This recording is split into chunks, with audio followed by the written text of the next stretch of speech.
My gosh, what can I say about floor 29, guys?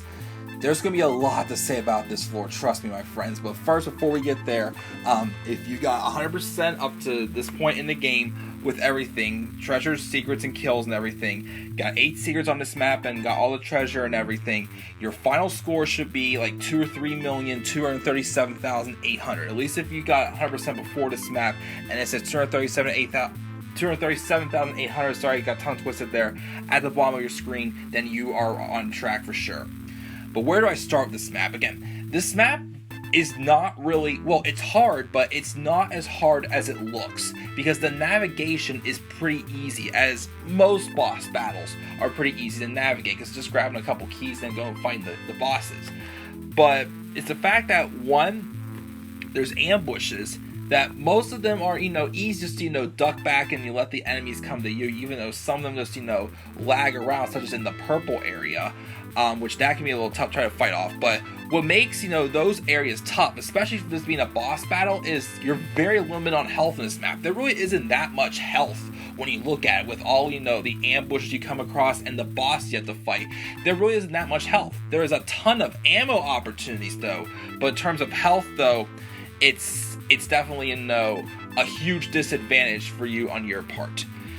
But the bosses themselves, of course, we fought the Ubermutant how many times, he's not really one of the strongest bosses, but he's still quick, and he's coming at you with a chain gun and 4 cleavers, which is scary enough the way it is. But of course, the biggest part, the reason why this map is so hard, is the second boss, Dr. Schabbs himself. My goodness, do I give whoever came up with this idea of having Dr. Schabbs having a rocket launcher to shoot out like 6 syringes at you at once, you are a genius, I gotta say.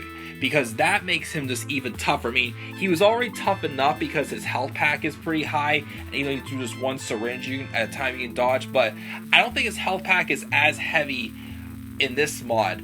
But the fact that you have him just launching like 6 syringes at you at once through a rocket launcher is just impressive, but it's a huge disadvantage. Like, it's worse than fighting a mutant. You could be dead like as soon as you just look at him, and he'll just shoot you down at like 100% instantly to 0, and you'll be dead.